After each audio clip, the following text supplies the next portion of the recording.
Untuk mengisi libur panjangnya, Diki, Rido, Laras dan Meli, mereka mengadakan kemping ke puncak Gunung Papandayan. Memang sudah jauh hari mereka berencana untuk ke sono. Diki pacarnya Laras dan Rido pacarnya Mel. Dua pasangan kekasih itu sama-sama suka touring, suka tantangan dan suka dengan suasana baru.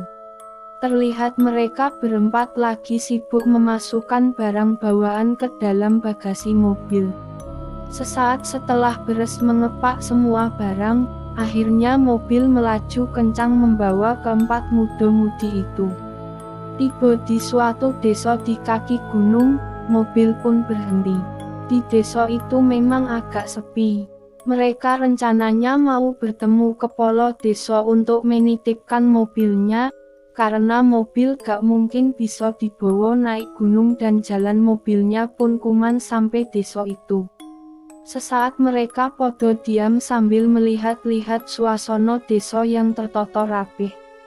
Rumah kayu yang saling berhadapan dengan dinding anyaman kulit bambu yang unik. Jalan kampung yang terjal berliku naik turun. Dan di belakang kampung terlihat hamparan sawah nan luas menyusun ke bawah di tebing berbukit, menambah kesejukan panorama alam. Sesekali terdengar suara hewan dan binatang peliharaan saling bersahutan. Selagi mereka merasakan suasana desa, terlihat ada seorang petani lewat. "Maaf Mang, saya mau nanya, kalau rumah Po Kades di mana yo?" Diki bertanya. "Oh, tuh den yang pagarnya warna biru. Memangnya aden mau ngapain?" Petani itu menjawab dan balik bertanya. "Ini Mang, kami mau menitipkan mobil kami di sini, dan kami mau naik ke puncak gunung, mau kemping," jawab Diki. "Oh gitu, oh yo den, hati-hati yo kalau ke sono, ada hutan yang dipagar, kalian jangan coba masuk ke hutan yang dipagar itu. Kalau mau kemping mah di luar pagar sojo den. Kalau bisa agak jauh dari hutan itu, kan masih banyak tempat yang lain yang bagus," kata petani itu. "Memang kenapa Mang, opo puncak gunung ini angker yo Mang?" Meli yang sedari tadi hanya mendengarkan pun bertanya. "Gak juga Neng, yo, hanya hutan itu ojo Neng. Hutannya gak luas, kuman sengaja dipagar sama Bopo Kuncen Gunung Papandayan, dan odo larangan masuk ke situ. Mamang juga gak tahu jelas opo sebabnya Neng. Tapi yang pasti, semua warga di sini harus bilang ke setiap orang asing yang mendaki atau berkemping, supaya mematuhi larangannya," tutur petani itu. "Oh gitu yo Mang," kata Mel. "Yo Neng, kalau gitu, Mamang permisi dulu," kata petani itu. Alisnya, mereka berempat saling bertatanan. "Iyo Mang, terima kasih yo, sudah mengingatkan," Diki menganggukkan kepala sambil mengerutkan alisnya. Mereka berempat saling bertotopan. "Gimana nih Dik, opo kita naik ojo atau pulang lagi ke Jakarta?" "Mosok iyo kita pulang lagi.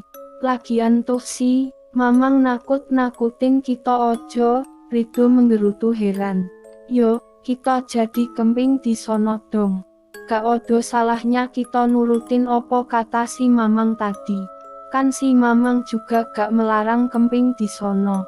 Si Mamang hanya bilang jangan memasuki hutan yang dipagar."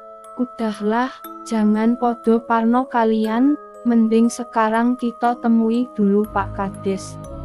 Kita nitipin mobil sambil kita bahas," kata si Mamang tadi, kata Diki. "Ya sudah kalau begitu, gimana baiknya ojo?" Rido, Meli dan Laras pun podo menganggukkan kepala. Setelah sampai di rumah Pak Kades, mereka pun mencoba mengetuk pintu. Ternyata Pak Kades sendiri yang buka pintu. "Maaf, opo benar ini rumah Pak Kades?" Dengan nada sopan Diki bertanya. "Iya saya sendiri, ayo silakan masuk, kita bicara di dalam sojo," dengan ramah Pak Kades. Mempersilahkan mereka masuk. Odo opo yo? Dan kalian dari mono? Tanya Pak Kades.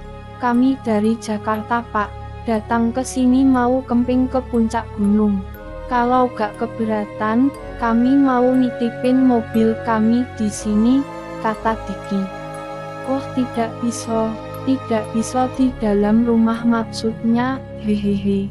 Silahkan sojo, pekarangan rumah soyo luas kok.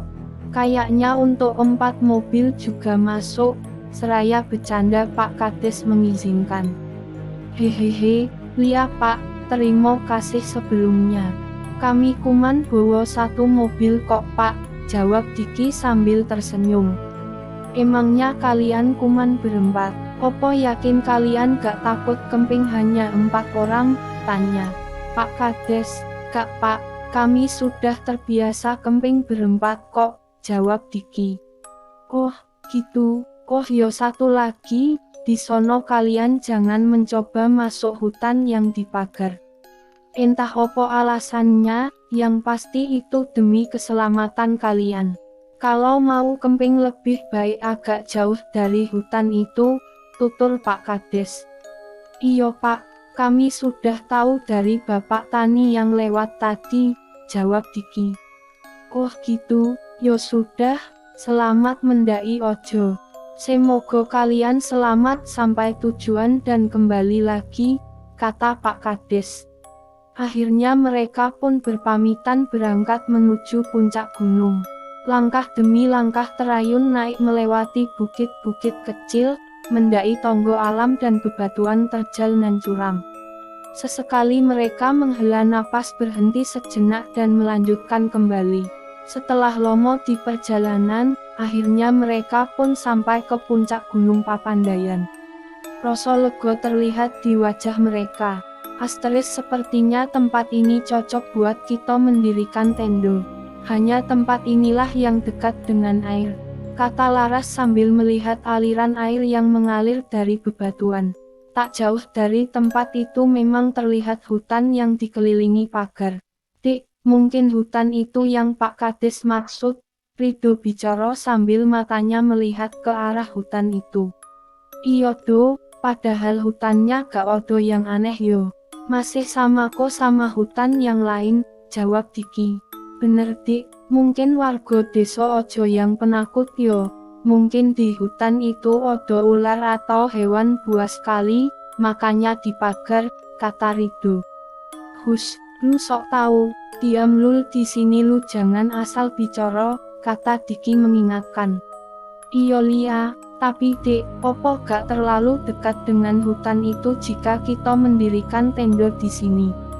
Tanya Rido. Gak opo-opo kayaknya, soalnya kita masih berada di luar pagar hutan itu. Lagian jarak kita kan masih jauh ke hutan sana, Diki meyakinkan Rido. Woi, kok podo ngobrol, cepet dong bikin tenda, hari udah mulai sore nih, Laras dan Meli teriak-teriak. Iyo, sambil berpaling dari hutan yang sedari tadi dilihatnya, Diki dari Rido bergegas ke arah Meli dan Laras. Karena memang mentari sudah mulai surut menuju sore, akhirnya mereka pun berbenah membuat tenda. Setelah selesai kemudian mereka mengumpulkan kayu bakar. Mel dan Laras membuka perbekalan makanan dari tas dan membagikannya. Begitu menjelang malam, api unggun pun dinyatakan. Mereka berpasangan duduk di depan kobaran api. Diki yang memainkan gitar, terus bernyanyi memecahkan keheningan malam. Tawa canda, seru-seruan, ejean dan banyolan terlontar dari keempat insan yang sedang bersukacita itu. Sesaat sudut mata Diki menoleh ke arah hutan yang tadi dipagar. Kok, itu kan? Telunjuk jari Diki menunjuk ke arah hutan itu, tanpa berkata jelas apa maksudnya. Rido, Laras dan Mel pun melihat apa yang Diki tunjuk. Sungguh mereka sangat kaget luar biasa. Di hutan yang berada di dalam pagar itu terlihat banyak rumah, seperti suatu perkampungan. Nyala listrik menerangi setiap rumah seperti benar-benar ada penghuninya. Mereka berempat pun mengerutkan kening. Tiba-tiba Rido bicara, itu memang perkampungan. Mungkin tadi siang kita hanya melihat besar tanpa melihat ke bawahnya. Sekarang terlihat, yo karena adanya lampu listrik yang nyala.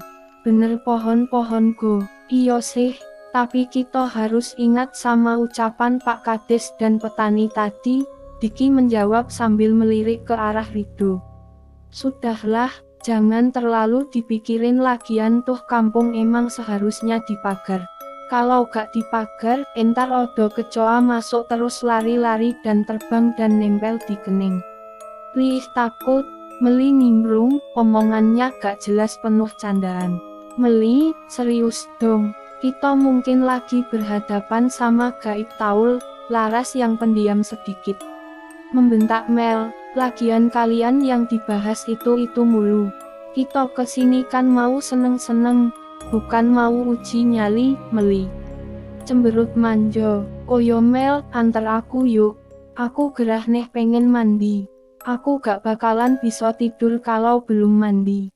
Laras mengalihkan pembicaraan, yo udah yuk, aku juga mau mandi ah. Meli dan Laras pun beranjak menuju aliran air yang lumayan deras, kemudian mereka mandi. Diki dan Rido masih tertegun. Sesekali mata mereka melihat ke arah kampung itu. Dik, lu berani gak mendekati kampung itu? Kita lihat di balik pagar ojo untuk cari tahu. Tuh kampung beneran atau hanya hutan, kata Rido. Saraf lu, gak ah. Diki memalingkan wajahnya. Kenapa lu takut? Lagian kita kan gak masuk pagar. Kita kesini kan mau mencari hal yang baru.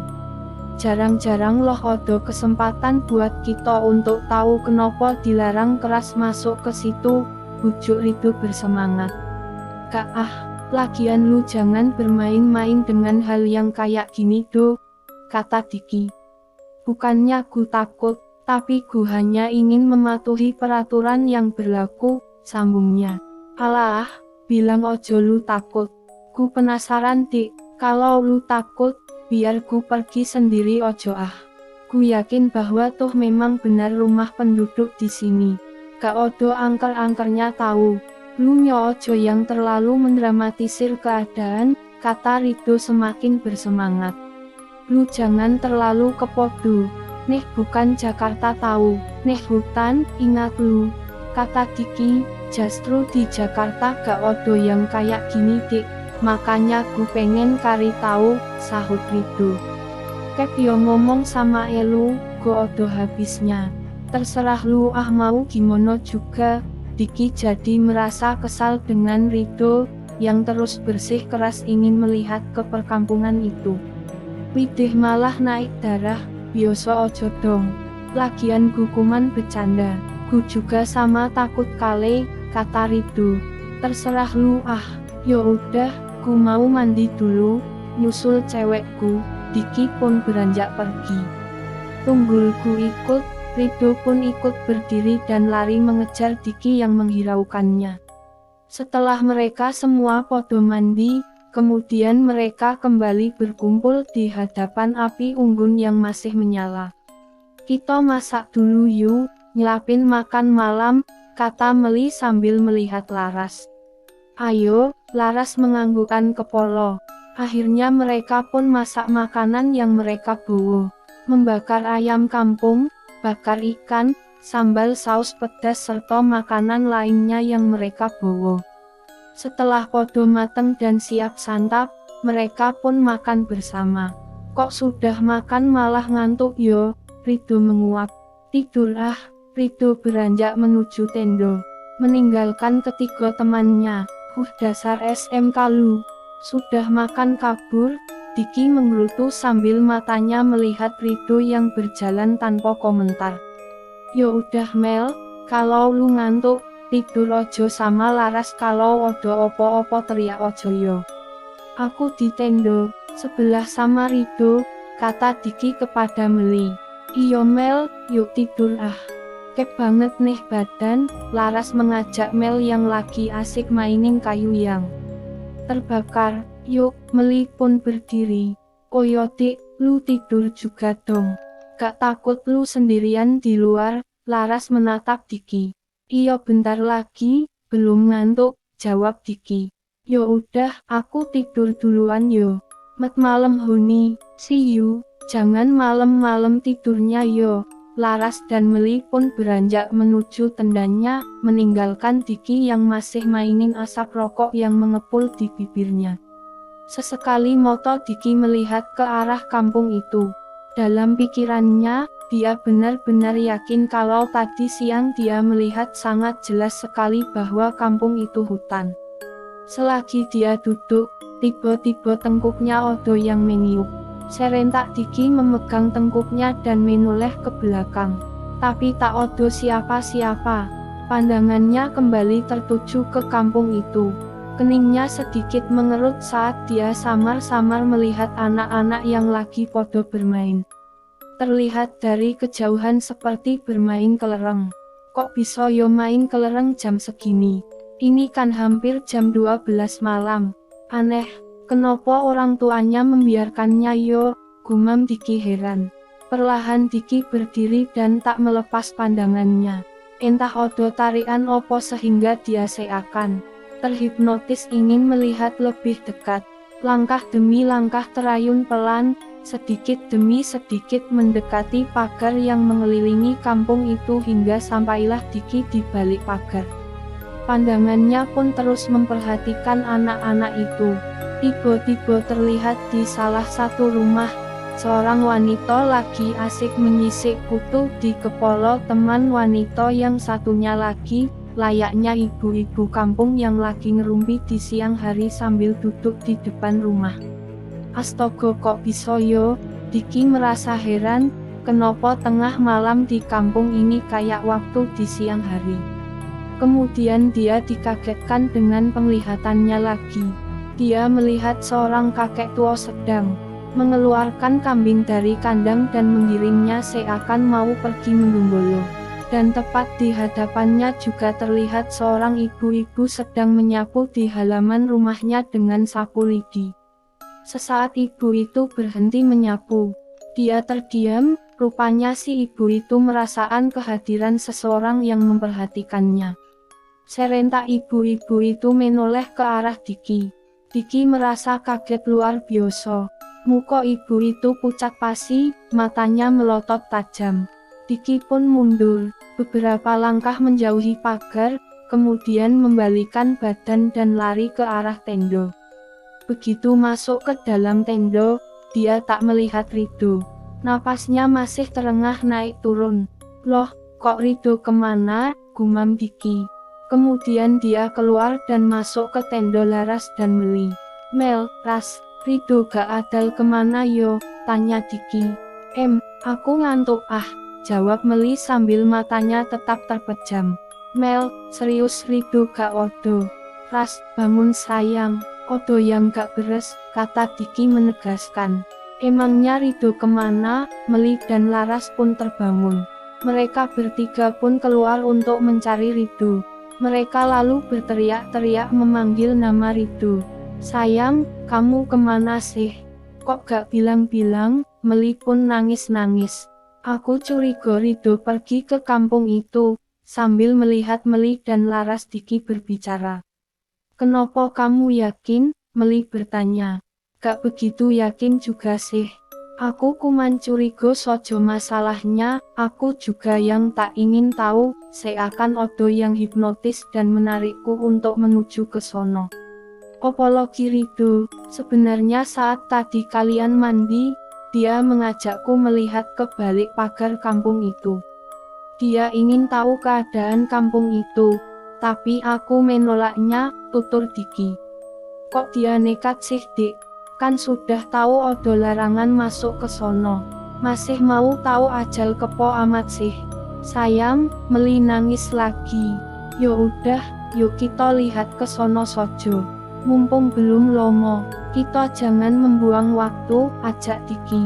Akhirnya mereka bertiga berjalan setengah lari ke arah pagar kampung itu. Sesampainya di sono, mata Meli, Laras dan Diki terbelalak. Memang benar Rido lagi berjalan menuju pintu pagar itu. Namun anehnya, mata Ridho terpejam dan kepalanya sedikit miring, seakan masih tertidur lelap. Ridho, berhentil, jangan masuk, lu sadar du, teriak Diki. Namun sayang sekali, Diki tak mampu menahan Ridho yang membuka pagar itu dan masuk. Jangan, berbahaya tahu, Mel teriak, napasnya terengah kecapean karena lari mengejar Ridho. Namun mereka bertiga terhenti di depan pintu pagar, karena Ridho terlanjur masuk. Dik, gimana nih? Aku gak mau terjadi opo-opo sama Ridho. Meli bertanya cemas. Tenang Mel, siapa tahu Ridho keluar lagi. Kita tunggu di sini sojo, jawab Diki menenangkan. Mereka bertiga pun duduk di depan pintu pagar. Sudah 1 jam berlalu, namun Ridho tak kunjung keluar. Meli berdiri dan berjalan mondar-mandir sambil menggerutu cemas. Aku gak mungkin diam kayak gini Dik. Aku gak bisa terima jika terjadi opo-opo sama Ridho. Aku akan melakukan apapun buat dia. Sudah 1 jam lewat Ridho gak balik. Kalau begini, mau gak mau aku harus masuk menyusulnya. Mel, lu harus tenang. Diki berdiri dan menghalangi Meli yang hampir saja lari masuk pintu pagar. Lu, cemas, sama, kita juga cemas. Walau bagaimanapun, Ridho teman baikku juga. Kamu harus tenang, kita akan cari pertolongan ke warga desa. Kapan Dik, lo mau tahu, dari sini ke desa kan jauh, tanya Mel. Iyo Mel, tapi kalau lu masuk juga, belum tentu lu bisa menolong Ridho. Ingat Mel, yang kita hadapi adalah hal gaib, hanya orang yang bikin pagar ini yang tahu harus bagaimana. Percayalah sama aku, Diki menegaskan. Serentak Meli mendorong Diki hingga Diki terjatuh. Kak, aku harus masuk. Apapun yang terjadi, aku gak peduli. Kalau lu mau cari pertolongan, pergi ojo itu juga. Kalau lu peduli sama aku dan Ridho. Meli kemudian lari dan masuk ke pintu pagar yang masih terbuka. Meli, Laras teriak. Lu jangan nekat Mel. Laras nangis sambil tangannya membangunkan Diki. Yang terjatuh, kenapa jadi koyo gini Dik? Aku takut mereka kenapa-napa, Laras berkata dengan cemas. Kamu harus tenang, sebaiknya kita segera pergi cari pertolongan warga desa. Kita akan temui kuncen yang membuat pagar ini. Ayo Ras, kita pergi. Tangan Diki pun memegang erat tangan Laras. Kemudian mereka lari terburu-buru kembali ke tenda untuk membawa lampu senter, dan mereka pun langsung turun gunung menuju desa. Bersambung ke part 2.